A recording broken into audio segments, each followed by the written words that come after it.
Chemical kinetics. Chemical kinetics, तो नया chapter है हमारा केमिकल काइनेटिक्स। केमिकल काइनेटिक्स, ठीक है। अब ये जो वर्ड काइनेटिक्स है इसका मतलब होता है मूविंग, ग्रीक वर्ड है, इसका मतलब क्या होता है? मूविंग। इधर मूविंग की क्या बात है? तो what is chemical kinetics? Chemical kinetics, chemical kinetics is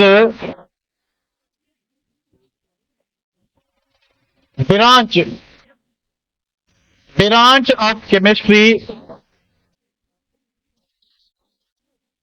which deals with, यानी इसमें, इस ब्रांच में हम क्या पढ़ेंगे? नंबर वन है रेट ऑफ रिएक्शन। रेट, और इसको आप स्पीड भी कह सकते हैं, स्पीड ऑफ रिएक्शन, कि रिएक्शन कितनी रफ्तार से हो रहा है, रिएक्टेंट कितनी रफ्तार से गायब हो रहा है और प्रोडक्ट कितनी रफ्तार से अपीयर हो रहा है, तो इसको रेट ऑफ रिएक्शन कहते हैं। Number 2, factors affecting rate of reaction, यानी कौन से फैक्टर्स हैं जो रेट ऑफ रिएक्शन को इंक्रीज और डिक्रीज कर सकते हैं। Number 3, optimum conditions, optimum conditions to get maximum yield, product की मैक्सिमम अमाउंट हासिल करने के लिए हमें क्या चाहिए। नंबर 4 और lasting is the mechanism of reaction, reaction कैसे हो रहा है, मैकेनिज्म ऑफ रिएक्शन। तो वन बाय वन इनको एक्सप्लेन करते हैं।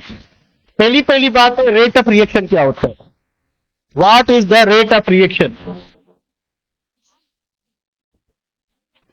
नेट बंद हो गई है, पीछे फड़क फड़क हो रहा है, ग्रीन बत्ती चल रही है।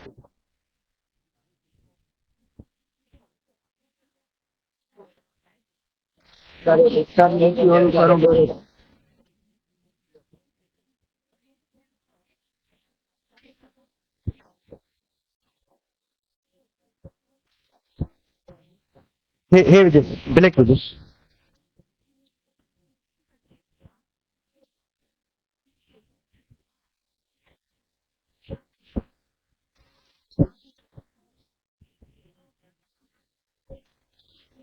चलिए, हाँ सर।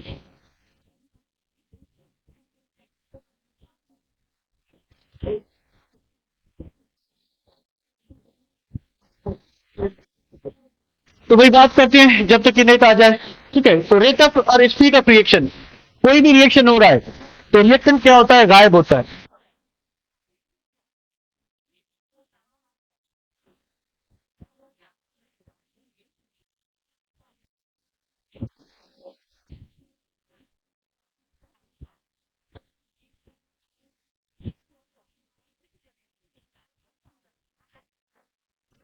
चलो, माइक सबके ऑफ हैं, जल्दी बताएं, माइक सबके ऑफ हैं?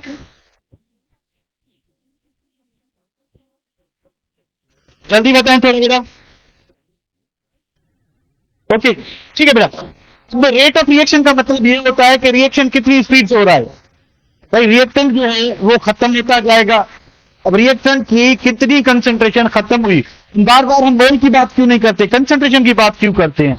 क्योंकि ज्यादातर रिएक्शंस जो हैं वो सॉल्यूशन फॉर्म में होते हैं, तो सॉल्यूशन की जो है एक नॉन कंसंट्रेशन होती है, और कंसंट्रेशन का जो ऐसा यूनिट है वो मोलर कंसंट्रेशन है, मोलरिटी है, सॉरी, ठीक है। तो इसलिए हम बात करते हैं बार बार कंसंट्रेशन की, भाई कंसंट्रेशन इंक्रीज हुई डिक्रीज हुई है, ठीक है। तो जब भी रिएक्शन होगा तो रिएक्शन की कंसंट्रेशन क्या होगी? कम होती जाएगी, और प्रोडक्ट की कंसंट्रेशन क्या होगी? बढ़ती जाएगी, ठीक है। व्हाट इज रेट और स्पीड ऑफ रिएक्शन, के कितने टाइम में रिएक्शन के मोल्स कम हुए, कितने टाइम में प्रोडक्ट के मोल्स बढ़े, तो ये रेट ऑफ रिएक्शन हो गया। Factors affecting rate of reaction, अगर आपके पास एंडोथर्मिक रिएक्शन है तो टेम्परेचर बढ़ाने से रेट क्या हो जाएगा? तेज हो जाएगा, ठीक है। और अगर आपके पास गैसियस रिएक्शन है, ठीक है, रिएक्शन गैसेज हैं, तो टेम्परेचर और प्रेशर बढ़ाने पे रेट क्या हो जाएगा? बढ़ जाएगा। प्रेशर कम करने पे रेट क्या हो जाएगा? कम हो जाएगा। ऑप्टिमम कंडीशन हमने हैपर प्रोसेस में पढ़ा था। हैपर प्रोसेस में लीच एटरियर प्रिंसिपल की एक एप्लीकेशन थी, उसमें पढ़ा था। ये लीच एटरियर प्रिंसिपल कहता है कि अमोनिया फॉर्मेशन में, ये लास्ट टेस्ट में मैंने क्वेश्चन भी दिया था आपको, अगर आपको याद हो, 2NH3, ठीक है। तो भाई इसकी कंडीशन ये रिएक्शन एक्सोथर्मिक होता है ना, delta H is equal to negative है। तो रिएक्शन की कंडीशन लो टेम्परेचर होनी चाहिए और हाई प्रेशर होना चाहिए, ठीक है।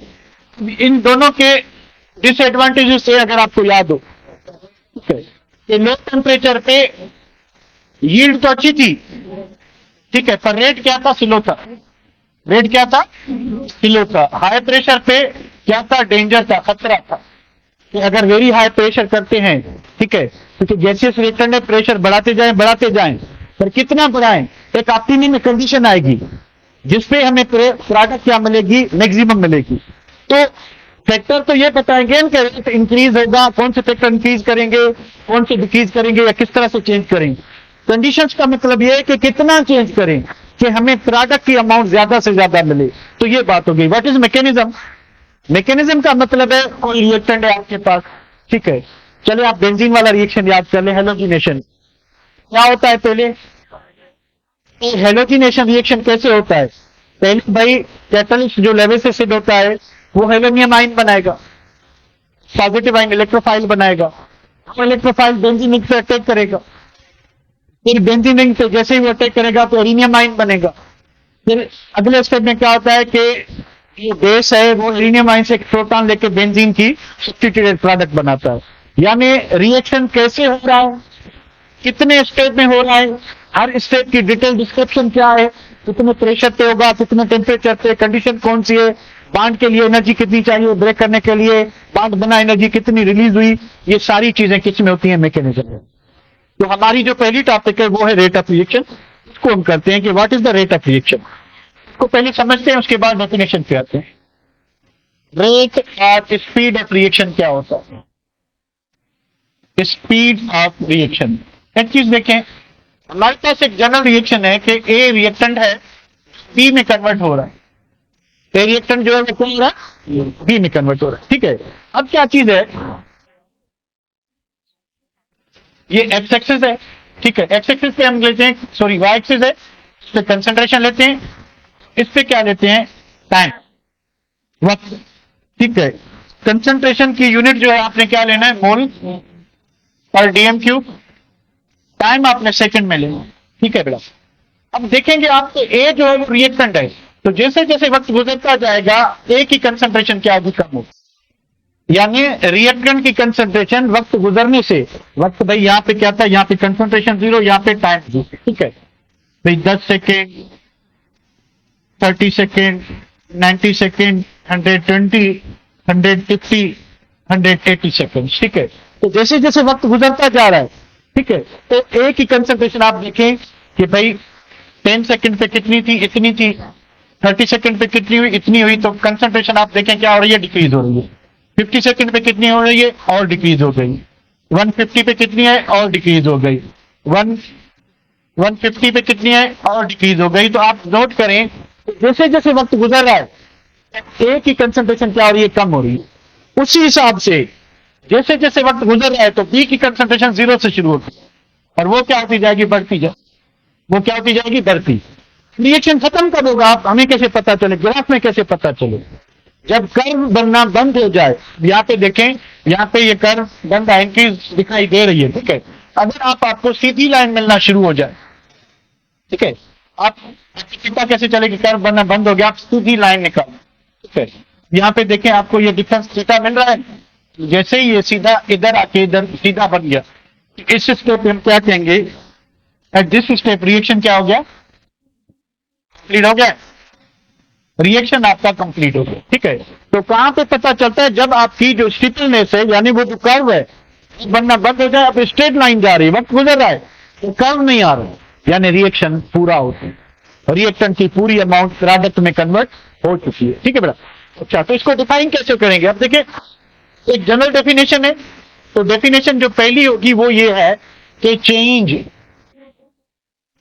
इन कंसंट्रेशन ऑफ रिएक्टेंट, दोनों की चेंज हो सकती है, रिएक्टेंट और प्रोडक्ट, तो किसी की भी चेंज रिएक्टेंट और प्रोडक्ट पर यूनिट टाइम, पर यूनिट टाइम, उस चेंज के लिए वक्त कितना लगा। अब देखिए चेंज इन कंसंट्रेशन को हम डेल्टा कंसंट्रेशन लिखें, ठीक है, और चेंज इन टाइम को हम लिखते हैं डेल्टा टी, ठीक है। तो मान लें कि कंसंट्रेशन जो है डिवाइडेड बाय क्या होगा, टाइम। कंसंट्रेशन का यूनिट क्या होता है बेटा, मोल अपॉन डीएम क्यूब, नीचे क्या दिया हुआ है टाइम, तो 1/सेकंड कर लें, ठीक है। तो टोटल यूनिट कितना हो गया, मोल डीएम क्यूब इनवर्स और सेकंड, ठीक है बेटा। ये इसका ऐसा यूनिट है किसका, रेट ऑफ रिएक्शन का। रेट ऑफ रिएक्शन को आप दो तरीकों से एक्सप्लेन कर सकते हो, ये तो जनरल बात, इसमें दोनों दिए हुए हैं, रिएक्टेंट भी दिया हुआ है, प्रोडक्ट भी दिया हुआ है। फिर होता क्या है कि with respect to reactant concentration rate को कैसे डिफाइन करेंगे, कि decrease in concentration of reactant per unit time, क्योंकि रिएक्टेंट की कंसंट्रेशन क्या होती जाएगी, डिक्रीज होती जाएगी, और प्रोडक्ट की कंसंट्रेशन क्या होती जाएगी, इंक्रीज होती, ठीक है। तो आप क्या लिखेंगे कि the rate of reaction with respect to A यानी रिएक्टेंट, कैसे एक्सप्लेन करेंगे कि भाई rate of reaction is equal to minus change in concentration of A divided by change in time. तो इसको डेल्टा टी कर लें, खाली टाइम कर लें, ठीक है। तो ए की कंसंट्रेशन माइनस साइन क्या बता रही है, डिक्रीज इन कंसंट्रेशन, ठीक है। तो rate of reaction with respect to B क्या होगा, the rate of reaction with respect to B यानी प्रोडक्ट के हिसाब से आप रेट को कैसे डिफाइन करेंगे, आप कहेंगे कि the rate of reaction with respect to B is plus change in concentration of B यानी increase in concentration of B divided by time. तो दोनों तीनों बातें समझ आ रही हैं। और रेट क्या है कि किसी की भी कंसंट्रेशन चेंज हो, रिएक्टेंट की या प्रोडक्ट की, with respect to reactant rate क्या होगा, increase in concentration of reactant per unit time, और विथ रेस्पेक्ट टू प्रोडक्ट क्या होगा, इंक्रीज, ठीक है। इसमें कोई प्रॉब्लम बेटा, एनी प्रॉब्लम। चले एक और बात करते हैं, हम ए जो है वो बी में कन्वर्ट हुआ, ठीक है बेटा, हम खाली विथ रेस्पेक्ट टू ए की बात करते हैं। तो भाई ए जो है यहां से आया, यहां आके खत्म हो गया, ये टाइम हो गया, ठीक है, ये कंसंट्रेशन हो गई। भाई यहां पे चलें जो भी वैल्यू ले ले, 100 ले लिया मैंने, या 100 बड़ा वैल्यू है, मोलर कंसंट्रेशन की बात करते हैं तो यहां पे थी 2 मोलर, ठीक है। कंसंट्रेशन डिक्रीज हो रही है, सही मिलीलीटर लेंगे कि हमने 1 मोलर सॉल्यूशन के 100 मिलीलीटर लिए, 80 लिए, 60 लिए, 40 लिए, 20 लिए, 10 लिए और इधर 0। वक्त भाई इधर 0 था, 5 सेकेंड, 10 सेकेंड, 15, 20, 25, 30, 35 सेकेंड, ठीक है। अच्छा देखें, अगर मैं 10 सेकेंड पे कंसंट्रेशन देखता हूं तो 10 सेकेंड पे जो कंसंट्रेशन है 100 प्लस है, ठीक है, और टाइम चेंज इन टाइम कितना है, 10 सेकेंड, ठीक है। तो आप रेट ऑफ रिएक्शन कैसे मालूम करोगे, रेट ऑफ रिएक्शन कैसे मालूम करोगे, ठीक है, जितनी कंसंट्रेशन चेंज हुई है उसको, ठीक है। तो इसको अभी छोड़ते हैं, उसके बाद हम देखते हैं 25 सेकेंड पे, 25 सेकेंड पे कंसंट्रेशन कितनी है, लेस देन 80 है, ठीक है। एक यहां पे मुझे ये बताएं, the rate of reaction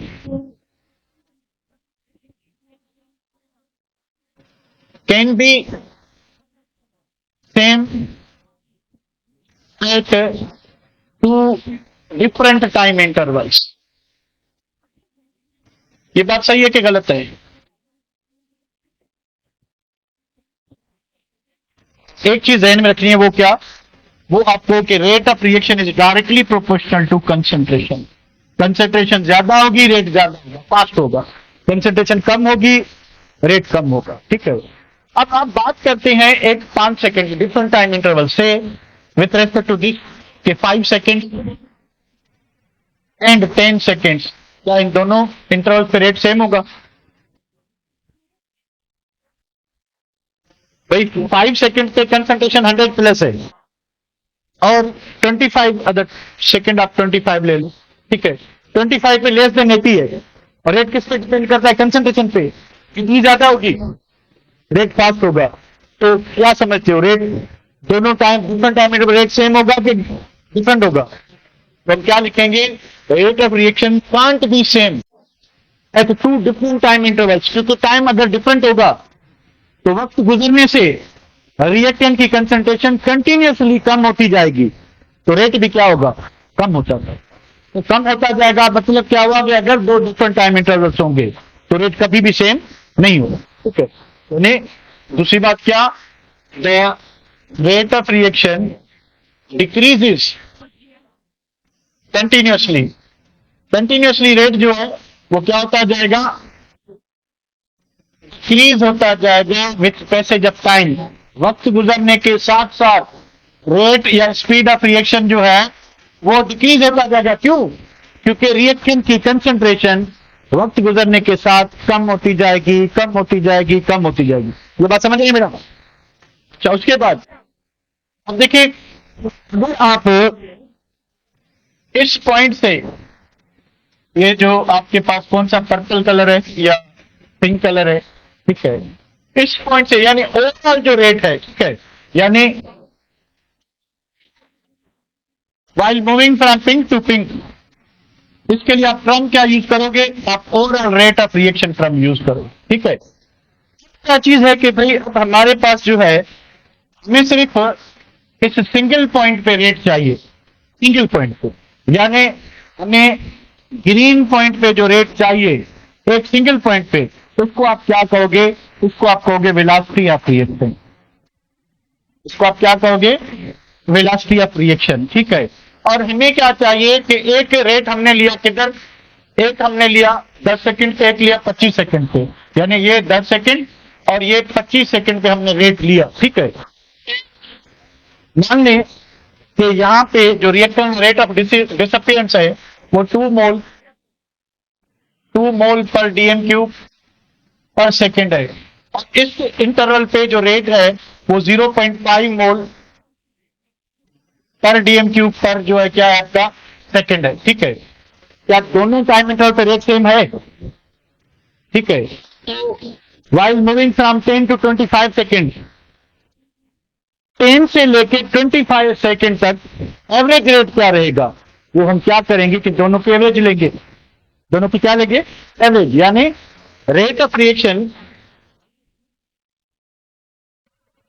between to green points, rate of reaction between to green points यानी 10 सेकेंड टू 25 सेकेंड, उसको हम क्या कहेंगे? हम कहेंगे एवरेज रेट ऑफ रिएक्शन। तो दी डिफरेंट टर्म्स हैं। ओवरऑल रेट ऑफ रिएक्शन होगा, रिएक्शन शुरू हुआ, ठीक है, प्रोडक्ट में कन्वर्ट हुआ, रिएक्टेंट खत्म हो गया। रिएक्टेंट क्या हुआ? खत्म हो गया। जब ये रिएक्टेंट खत्म हो गया तो भाई कितना टाइम लगा? मान लें कि टोटल 50 मोल्स थे, टोटल 100 सेकेंड्स लगे, तो रेट ऑफ रिएक्शन क्या होगा? Change in concentration one time, तो कितना होगा? कितना होगा? 0.5 0.5 होगा ना, पूरा 5 होगा, 5 मोल पर डीएम क्यूब पर सेकंड, सही है, ठीक है। तो ये रेट हो गया, ठीक है। तो रेट आप पूरा रेट ये था। हमने क्या किया, जब हमने इधर रेट मालूम किया, इधर रेट क्या था? 2 था, इधर रेट क्या था? 2। तो एक सिंगल टाइम पे the rate of reaction at single time interval is called velocity of reaction. अब rate of reaction between two time intervals, एक तो एंड इनिशियल पॉइंट और एंड पॉइंट पे, वो सिंपल रेट ऑफ रिएक्शन हो गया। अब दो पॉइंट्स है आपके पास, हर सिंगल पॉइंट के रेट को वेलोसिटी ऑफ रिएक्शन कहेंगे। हर सिंगल पॉइंट के, हर सिंगल टाइम के रेट को क्या कहेंगे? Velocity of reaction. Two time के बीच में क्या निकलेगी? एवरेज निकलेगी, उसको टर्म क्या कहेंगे? Average rate of reaction. क्या कहेंगे? Average rate of reaction. चलिए इन दोनों की मैं डेफिनेशन लिख लेता हूं भाई। The average of velocity of reaction at two different time intervals, at two different time intervals, क्या कहें इसको, एवरेज कहेंगे या इंस्टेंटेनियस और वेलोसिटी ऑफ रिएक्शन, क्या कहें इसको बताएं। इनको हम कहेंगे average rate of reaction, average rate of reaction, ठीक है। अब what is velocity of reaction, the rate of reaction, the rate of reaction at any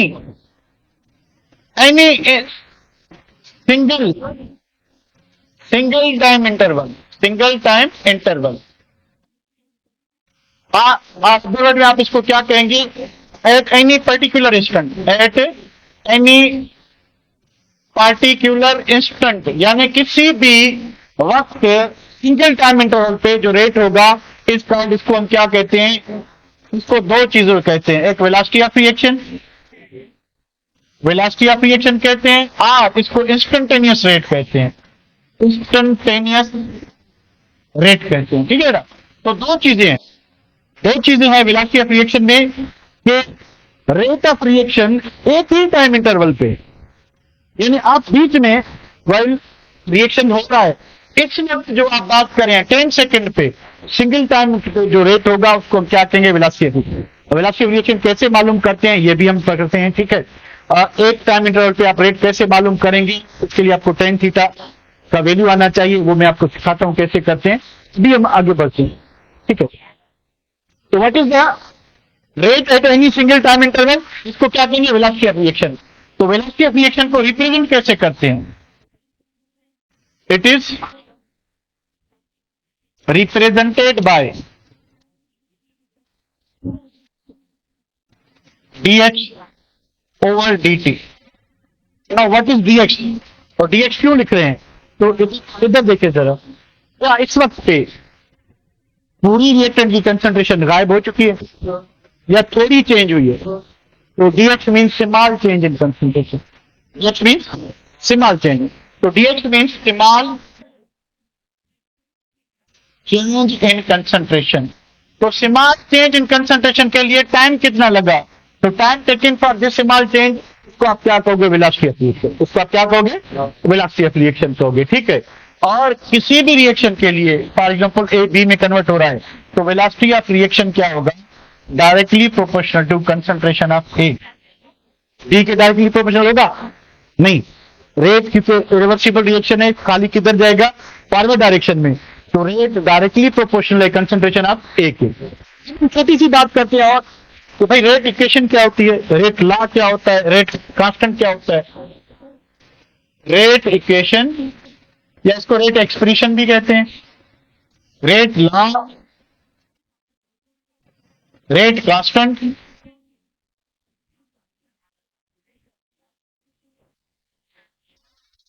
और हम क्या कहेंगे, स्पेसिफिक रेट कांस्टेंट। ये छोटी छोटी टर्म्स हैं, ये क्या होती हैं, स्पेसिफिक रेट कांस्टेंट क्या होता है, ठीक है भाई। इसको समझने के लिए एक छोटा सा जनरल रिएक्शन लेते हैं कि हमारे पास मोल्स ऑफ ए है जो y मोल्स ऑफ बी से रिएक्ट करते हैं और C प्रोडक्ट बनाते हैं, ठीक है।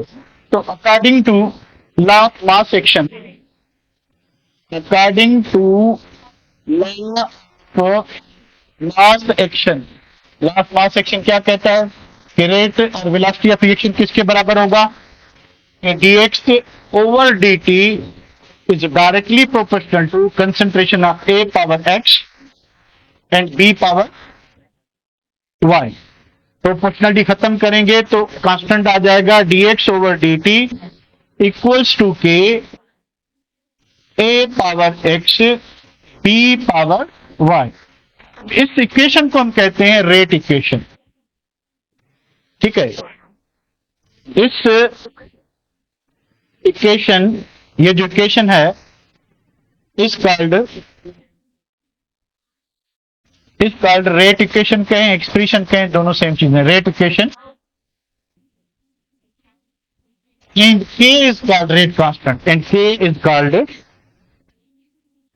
कॉल्ड क्या कहते हैं इसको बेटा, रेट कांस्टेंट कहते हैं, ठीक है। अच्छा, तो एक और बात K is independent of concentration of reactant. Concentration of reactant के का वैल्यू जो है रिएक्टेंट की कंसंट्रेशन चेंज करने से चेंज नहीं होगा। फिर कब होगा? के का वैल्यू तब चेंज होता है जब आप टेम्परेचर चेंज करो। वही केसी वाली बात है, KC is independent of what?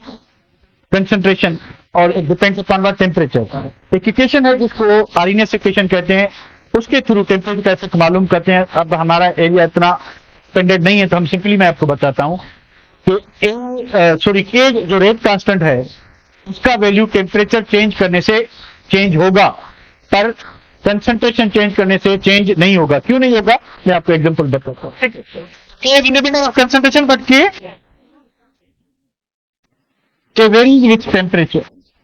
Temperature change करने पे के का वैल्यू क्या होगा? चेंज। ठीक है, अच्छा एक ये बात हो गई। दूसरी बात ये कि व्हाट इज द रेट है। इस इक्वेशन को देखें, इसमें रिलेशनशिप है किस किस के बीच में? इस इक्वेशन में किस किस के बीच में रिलेशनशिप है? एक आपका रेट ऑफ रिएक्शन है, दूसरा आपका कंसंट्रेशन ऑफ रिएक्टेंट है। यानी क्या कैसे डिफाइन करेंगे कि an equation which shows relationship between rate of reaction and concentration of reactant is called rate equation. इसी रेट इक्वेशन को ही हम कहते हैं rate law. Rate equation is also called what? Rate law. और के इज व्हाट? Rate law. ठीक है, सो हम इसको डिफाइन कैसे करेंगे कि एन इक्वेशन विच शोज, क्या बताया हमें? विच शोज रिलेशनशिप बिटवीन किस किस के दरमियान? Relationship between what? Rate of reaction. Rate के वेलोसिटी का एक ही चीज है। रेट और वेलोसिटी को आप वैसे तो अगर कोई पूछे तो आप डिफरेंशिएट कर सकते हैं कि रेट का मतलब ओवरऑल रेट होता है और वेलोसिटी का मतलब सिंगल टाइम इंटरवल। ठीक है, पर नॉर्मली हम जो वर्ड यूज करते हैं वही सीन है एवापोरेशन वेपर प्रेशर वाला। ठीक है, एवापोरेशन और वेपोराइजेशन वाला। तो हीट करें तो वेपोराइजेशन है और खुद का खुद तो एवापोरेशन है। पर हीट करने पे भी हम वर्ड क्या यूज करते हैं? तो भाई हीटिंग से रेट ऑफ वेपोराइजेशन बढ़ता है, रेट ऑफ एवापोरेशन बढ़ता है। हम क्या करते हैं जब एक्सप्लेन करते हैं तो क्या कहते हैं? हम कहते क्या है कि हीट ऑफ एवापोरेशन इंक्रीज होता है टेम्परेचर बढ़ाने से। ये एक यानी एक मिथ है जो चलता रहता है। ठीक है, तो relationship between rate of reaction and concentration of reactants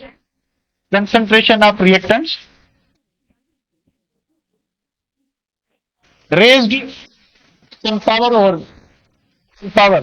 तो कंसंट्रेशन जो रिएक्टेंट की होगी उसके ऊपर कुछ पावर लगा होगा, इसको हम क्या कहते हैं? Is called rate equation. Rate equation और रेट लॉ कहते हैं। रेट लॉ कहते हैं। ठीक है, रेट इक्वेशन और रेट लॉ कहते हैं। तो रेट इक्वेशन को रेट लॉ कहते हैं। So what is rate law? So what is the relationship between rate of reaction and concentration? Concentration के चेंज करने का रिएक्शन के रेट पे इफेक्ट क्या होगा, फर्क क्या पड़ेगा, उस फर्क को हम रेट इक्वेशन हमें बताएगी। तो रेट लॉ में ये जो एक्शन वायर पावर लगे हुए हैं तो ये खुद का खुद नहीं आते या बैलेंस इक्वेशन से हमें नहीं मिलते, हमें एक्सपेरिमेंटल डेटा से मिलते। ठीक है, ठीक है, हमें किससे मिलते होगा? एक्सपेरिमेंटल डेटा से। अगेन एक चीज है, if concentration of each reactant मैगिंग कौन सी specific rate constant, concentration of each reactant is unity. Unity का मतलब क्या है कि हर रिएक्टेंट की कंसंट्रेशन अगर हम वन मोलर लेते हैं, ठीक है, या 1 मोल पर डीएम क्यूब लेते हैं, 1 मोल पर डीएम क्यूब लेते हैं, ठीक है, देन फिर क्या होगा? तो K इज कॉल्ड, K यानी रेट कांस्टेंट को हम क्या कहेंगे? K इज कॉल्ड क्या कहेंगे? स्पेसिफिक रेट कांस्टेंट कहेंगे। स्पेसिफिक रेट कांस्टेंट कहेंगे। ठीक है बेटा? अच्छा, यानी K कब स्पेसिफिक रेट कांस्टेंट होगा? ये देखें, आपके पास रिएक्शन यही है, आपने क्या किया कि भाई dx ओवर dt, रिएक्टेंट कौन है? ये है A की कंसंट्रेशन 1, B की कंसंट्रेशन 1, 1 into 1 into K, यानी अगर रेट ऑफ रिएक्शन डायरेक्टली बराबर हो रेट कांस्टेंट के, इस कांस्टेंट को हम क्या कहेंगे? Specific rate. क्या कहेंगे? इसमें कोई प्रॉब्लम बेटा? इसमें कोई प्रॉब्लम? बढ़े आगे? ठीक है। उसके बाद हम ये करते हैं, वैसे तो ऑर्डर ऑफ रिएक्शन करना था तो उसको कल करते हैं। उसके बाद हम ये थोड़ी सी एक और बात करते हैं, वो क्या? वो ये कि आप वेलोसिटी ऑफ रिएक्शन कैसे मालूम करोगे, थोड़ा सा मैं आपको तरीका बताऊं। ठीक है भाई, ये कंसंट्रेशन है, ठीक है। यहां से आपका जो रिएक्टेंट है वो कम होता गया, ठीक है। अब ये 0 सेकंड है, कंसंट्रेशन यहां पे 100 कर लें, यहां पे 80 कर लें, यहां पे 60 कर लें, 40 कर लें, 20 कर लें, 10 और 0।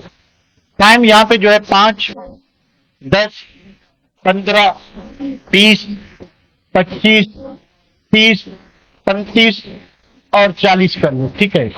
हमें इस पॉइंट पे रेट चाहिए।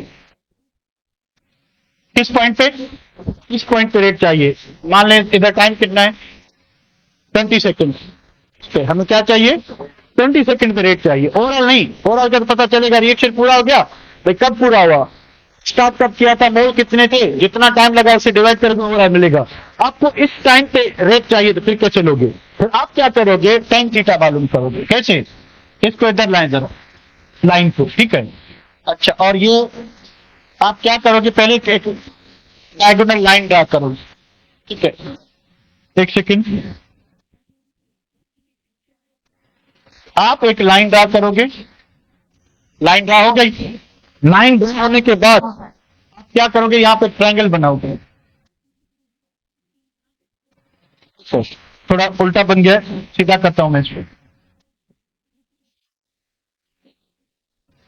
ये ट्रायंगल आपको 2 वैल्यूज बताएगा, ठीक है। तो इसका जो बेस है, बेस आपको क्या बता रहा है? Change in time.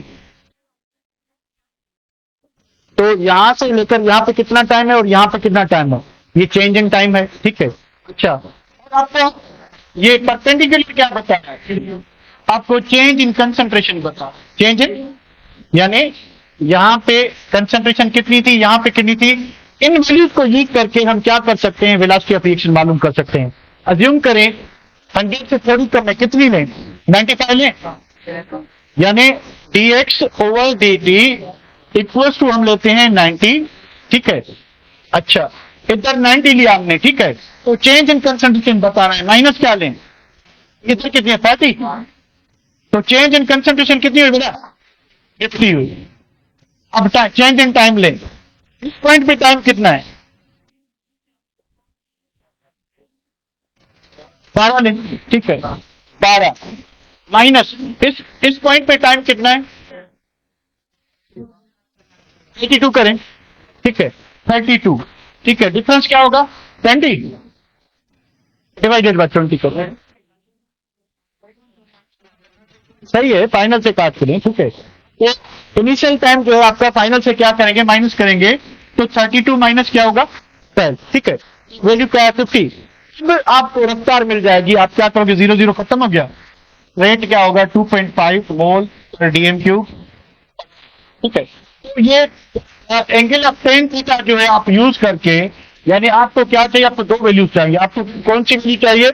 एक परपेंडिकुलर और दूसरी क्या चाहिए? बेस, ठीक है।